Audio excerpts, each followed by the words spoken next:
Je m'appelle David de Tscharner, je suis suisse.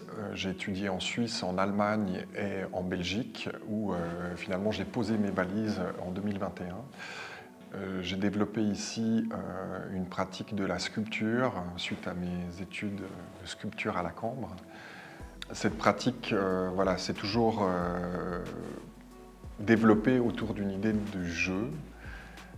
Pas forcément de façon consciente au début, mais progressivement c'est devenu vraiment une réalité. La particularité, je pense aussi, de mon parcours, c'est que je me suis beaucoup intéressé à faire des choses en parallèle.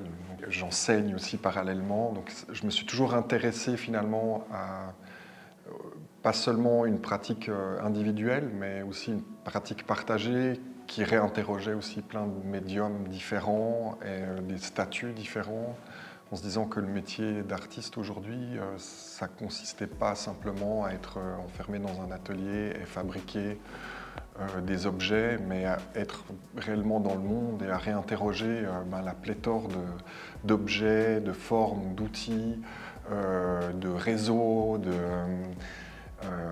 scènes.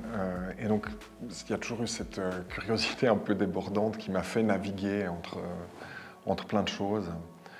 Dans l'exposition Terrain de jeu, je présente 3 installations. Une première qui s'appelle Les Ambassadeurs, qui date de 2016 et qui est un travail lié, qui est inspiré en tout cas des ambassadeurs de Holbein. Et je trouvais ce tableau pertinent parce que j'étais à l'époque en train de rechercher, constituer des images tridimensionnelles qui mêleraient à la fois une sorte de peinture, des éléments picturaux et des éléments de photographie. Travaillant beaucoup avec des objets récupérés, ces photographies, j'ai décidé de les récupérer sur Internet, en particulier sur Instagram. Et donc à partir de là, en fait, j'ai vraiment constitué des sortes de portraits fantasmés de ces différents profils que j'attrapais sur Instagram. Et donc voilà, c'est une sorte de réinterprétation voilà, de ces personnages. La deuxième pièce que je propose, c'est Bonds, lien en français.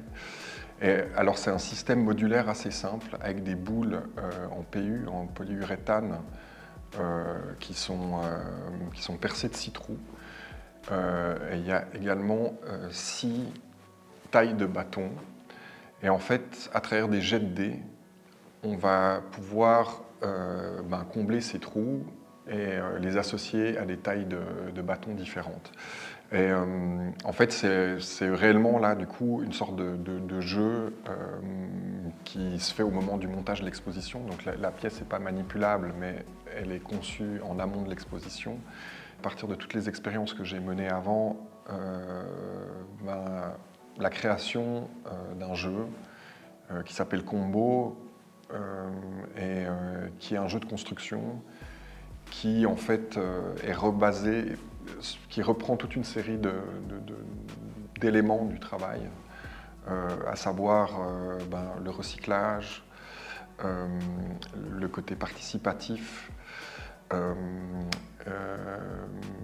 le caractère un peu iconoclaste, de se dire on a une œuvre d'art, mais en fait voilà, on peut la manipuler, on peut se la réapproprier. Et évidemment toute la dimension sociale. Et voilà, finalement tous les différents travaux qu'on voit aujourd'hui déployés dans l'exposition, voilà, aujourd'hui se résument à cette pratique qui est devenue quasiment ma pratique quasiment unique, parce que en fait, le projet s'est développé à plein de niveaux, qui est celle effectivement du jeu de construction Combo.